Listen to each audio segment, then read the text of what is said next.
많은 사람들은 기도에 아무 응답이 오지 않았다고 말합니다. 기도란 있는 그대로에 대한 열렬한 진술이다. 따라서 어떤 기도도 응답 없이 지나가지 않는다. 모든 기도, 모든 생각, 모든 진술, 모든 느낌에는 창조하는 힘이 있다. 그 기도를 얼마나 열렬하게 진실하게 지속하는가에 따라, 바로 그 정도에 따라 그것은 너희의 체험 속에서 구체화될 것이다. 기도에 응답이 없었다고 할 때도 실제로는 가장 열렬하게 품고 있는 생각이나 말 혹은 느낌이 작용한다. 하지만 너희가 알아두어야 할 건 생각을 조종하는 것은 언제나 생각 뒤에 생각이라는 점이다. 여기에 비밀이 있다. 이것을 받침 생각이라 부를 수도 있을 것이다. 그러므로 구걸하거나 간청한다면 너희가 선택하는 것을 체험할 가능성은 훨씬 더 낮아진다. 그 모든 간청의 배후에 있는 받침 생각은 자신은 지금 원하는 걸 갖고 있지 않다는 것이기에 그런 식의 받침 생각이 너희 현실이 되는 것이다. 이런 생각을 뒤덮을 수 있는 단 하나의 받침 생각은 무엇을 요구하더라도 신은 틀림없이 들어줄 거라는 믿음을 가진 생각이다.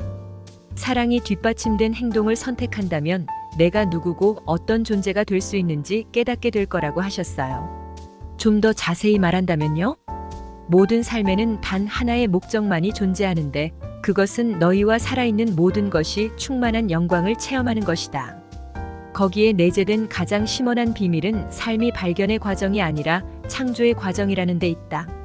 너희는 자신을 발견하고 있는 게 아니라 자신을 새롭게 창조하고 있는 것이다. 그러므로 자신이 누구인지 찾아내려 애쓰지 말고 자신이 어떤 존재가 되고 싶은지 판단하라. 제 삶이 도약하길 바랍니다.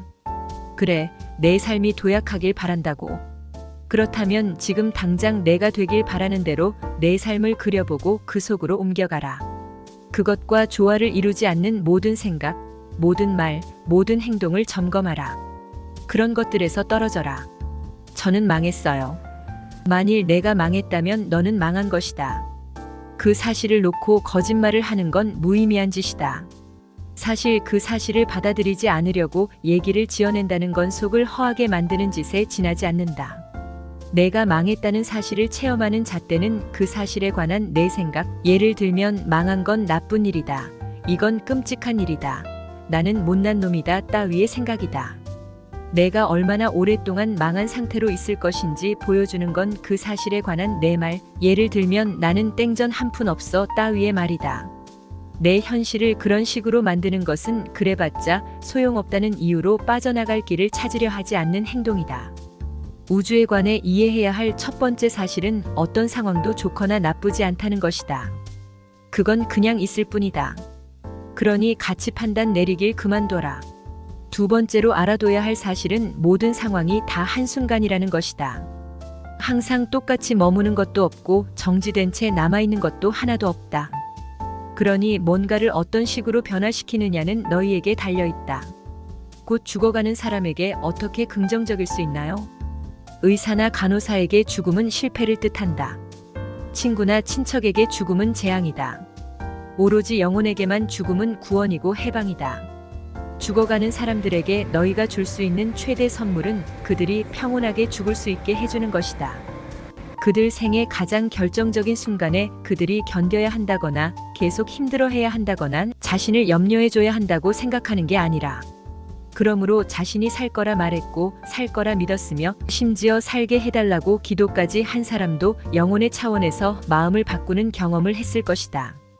우리는 죽음의 순간에 이르러서야 몸, 마음, 영혼의 세 가지 중 어느 것이 만사를 경영하는지 깨닫게 된다.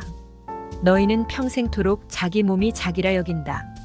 너희는 간혹 자기 마음이 자기라 여기기도 한다. 너희는 죽음의 순간에 이르러서야 비로소 자신이 참으로 누구인지 찾아낸다. 부정하는 게 나쁜가요? 그건 좋은 것도 아니고 나쁜 것도 아닌 그냥 부정일 뿐이다. 만일 너 자신을 부정하고 나서 기분 좋게 느낀다면 내 세계에서 그것은 좋은 것이다. 만일 내가 기분 나쁘게 느낀다면 그것은 나쁜 것이다. 자신에 대한 판단들을 그만두고 영혼이 바라는 것이 무엇인지 깨닫고 그 바람과 함께 가라. 영혼과 더불어 가라. 영혼이 추구하는 것은 내가 상상할 수 있는 것 중에서 가장 고귀한 사랑의 느낌이다. 바로 이것이 영혼의 바람이다. 바로 이것이 영혼의 목표다. 사랑 역시 감정 중호, 분노, 정욕, 질투, 탐욕이 전혀 있는 상태가 아니라 모든 감정의 합이다. 그것은 그 모든 감정의 총화이며 모든 것이다. 그러므로 영원히 완벽한 사랑을 체험하려면 인간의 모든 감정을 다 맛봐야 한다. 삶의 의미는 무엇인가요? 삶의 목적은 어딘가에 이르는 것이 아니다. 삶의 의미는 너희가 이미 그곳에 있고 예전에도 항상 있었다는 걸 깨닫는 것이다. 너희는 항상 순수한 창조의 순간 속에 있으며 영원히 있을 것이다. 그러므로 삶의 의미는 자신을 창조하고 그런 다음 그것을 체험하는 데 있다.